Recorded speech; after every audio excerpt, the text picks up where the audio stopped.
Hi folks, today I'm going to be showing you how to fix this Schlage Keypad entry deadbolt that has a problem where it's not actuating here after a round of cold weather. Seems like the keypad is working, it'll take your keypad entry just fine, and you even hear a little click like it seems like it's working, but when you spin the knob it just spins. There's nothing catching to throw the deadbolt either forward in to lock it or back out to unlock it. So I'm going to show you how to take it apart and let's fix it here. We'll start by taking out 2 screws on the back side. Okay, so we're going to start disassembling this, starting from the interior side. You remove the front panel here by taking out these 2 screws. I've already done that. We'll pop that off. On the inside, you'll see the battery holder. We're going to go ahead and disconnect this battery and remove that, set it off to the side.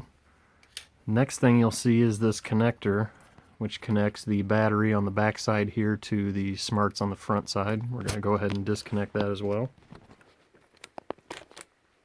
That one can be a little stubborn. Okay, before you go ahead and open this all the way up, you might want to double check. There's one possibility or one thing that could be causing it. Before you want to tear the whole thing down, you want to check this. Right over here it says lock override. There's a hole in the center and it shows you there's a screw pretty deeply set in there. You'll need a long flathead screwdriver.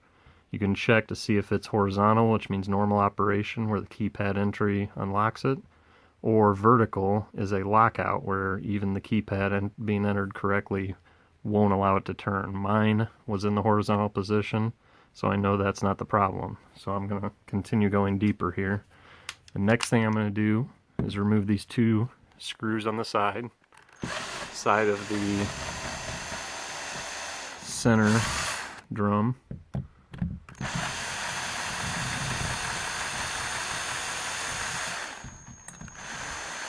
These ones are fairly long, but this will disconnect the back side from the front side. So it might be a good idea to also open the door so you can support it from the back side. And let's grab a screwdriver here just to get the last few threads.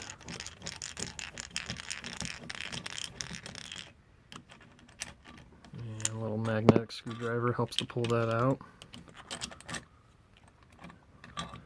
There you are. 2 big long screws that hold that all together. Now we can go ahead and pull the back side off again. You might want to support the front side while you're doing this, and while you're doing it you'll notice this harness needs to slip right through the hole that it's fed through. So as you're pulling it, it's wanting to feed right through that hole, and just let it follow it, because that cable stays inside with the front. Go around to the other side, pull that out as well, and there we have it.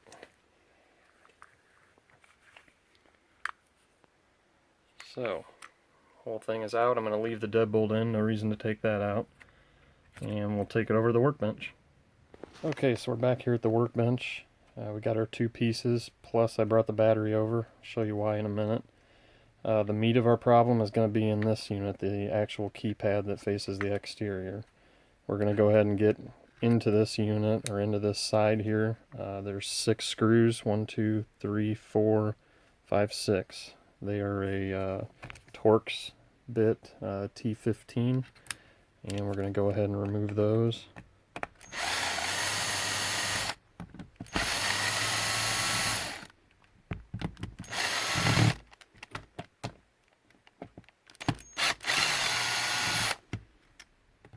Easier if you have a drill.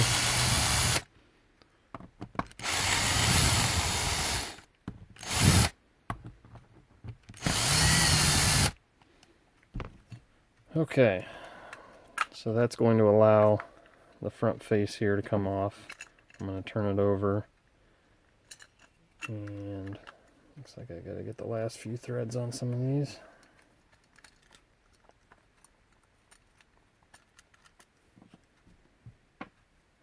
4. Fifth one. And that guy's going to come. Okay. We're going to take this off. And you're going to be left with the keypad, the knob. We're going to also take the knob off. I'm going to tilt it so that the key stays with it. There's also a little gasket. Let's put that off to the side. Okay, we're getting closer. So this in here is actually what allows it to turn, but it's the mechanism's inside here, and I'll show you what is actually causing the problem here in a second. Before we do that, I'm going to show you, we're going to take the rear part or the interior part, and I want to connect this harness back up. We're going to power the unit back up so that we can see how it operates. That may also help some people who have similar issues but not the exact same issue as this. So now we're going to grab a different Torx. It looks like this one is a T10. And there's 2 screws, one down here at the bottom, one up here that we need to remove.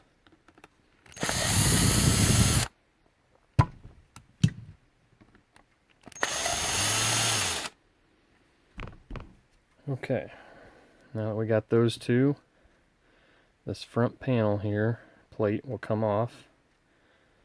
And now we've got the inner workings. So I'll show you on the back side of the plate, there's a little gear with different notches or cutouts in it. And there's a pin that's going to go inside those notches, and that's exactly how this operates. So when I got to my unit here, this is what was happening. I could enter the code, and the solenoid over here is actually more of a screw-driven actuator, and inside here is a spring with a little clip that this plastic sits into, and it rides along this rail up and down. When this guy turns on and you hear that sound, it's supposed to come all the way up, and watch this whole length up here come all the way up, and this pin right here is spring loaded, and it gets pushed right up into the channels of that sprocket that I just showed you, just like that. And now when you turn the outside here, you're able to turn the whole mechanism because this pin here has everything locked down. You can see up here the override for the keypad. If you were to turn this down, this little paddle here, metal paddle, will get in the way of the plastic, not allowing it to travel and move up. So that's how the override works. In my case, like I said, I could enter the keypad. And it's actuating, but not enough, or not all the way. It's not going all the way up. It was only coming maybe that far, and the pin in here wasn't coming all the way in. So to fix that problem, you need to remove this plastic piece. I suggest when you do it that you use a thumb or something to push this pin in and hold it, because it's got some tension on it and it's going to want to move on you. But slide this plastic piece straight up and away from the unit, and what you'll be left with is a spring. And this right here is the underside of that piece of plastic, and you see that little clip there. Essentially, that little clip fits inside one of the grooves of the spring here. When the code's entered, this motor up here turns the spring, and that turning action is what slides this up and down along this guide rail. In my case, what was happening, it looked like, is either fatigue or weather or a combination of the both. This unit's been installed for about 3 years. Had caused this to wear out, or possibly this clip had even jumped positions somehow. And that's what was causing it to not pull up all the way. To fix that problem, there's not a whole lot to it. You basically let the spring relax itself, hold this pin in, and you're going to put the plastic piece right back on, just like you got it off, and just make sure it seeds all the way in and is flush up against the guide pin here. Then I'm going to release my pin with my thumb back out, slide it over, and now when I enter the key, you see how it comes all the way up to the top. And then as it lets go, it comes down. The pin's actuating the way it should. So now we have a functioning unit. And it's just a matter of putting the unit back together at this point. Again, the plate goes over the top, 2 screws.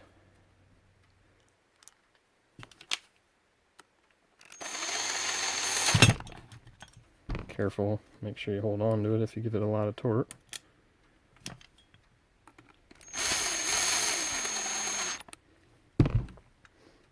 And I'm going to disconnect the harness and the battery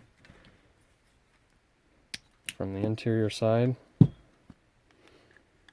Then if your keypad up here had come loose, you can just insert it back over this, just making sure it fits nicely. And we're going to take our front piece here, make sure it'll kind of line it up, and that's how it guides its way in. And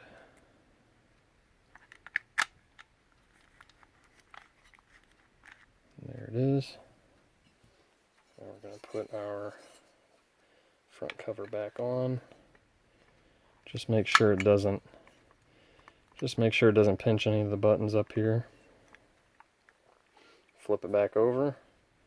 We'll put our 6 screws back in, and we'll go back over to the door to reinstall everything. Okay, so we're back over here at the door. I've fed the exterior portion back through the door, and I'm going to go ahead and put the interior part back on, making sure to feed the harness that comes out of the exterior through the little hole. I'm going to go ahead and put the camera down here for a second while I do that, because it's hard to hold it.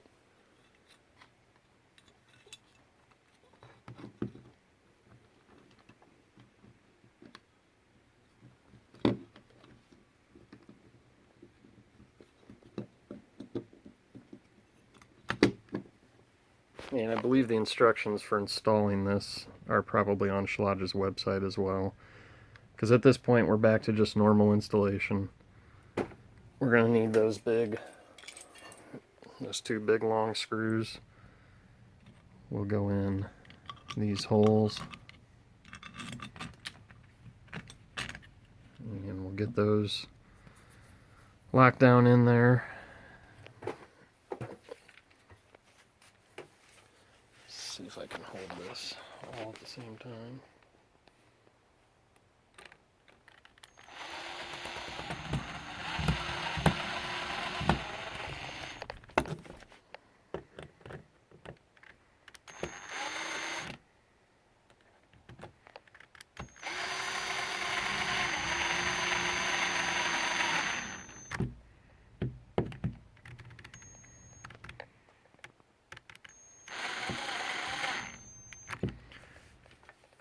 Okay, so we've got that part.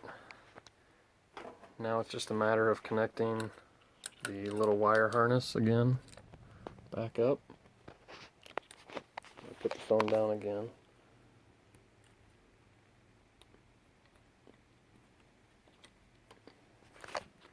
Okay, and then they tell you to put it together and kind of, I think, put it right here in this little channel when you install it.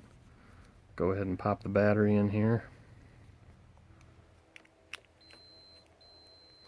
And you'll hear the acknowledgement beep when the battery's plugged in. I guess that means it's got battery and is operating normally. And we'll go ahead and put our front cover back on, put the screws on, and we'll have a functioning unit. Again, this Schlage unit was put in about 3 years ago, so summer of 2015. Really never had any problems with it other than changing the battery, I think once, maybe twice. The first thing I did when this wasn't working was change the battery, and obviously that didn't work. So my next plan was to look at YouTube, and didn't really find the exact same problem on any YouTube videos, so tore it apart, figured out the problem, and decided to upload this video.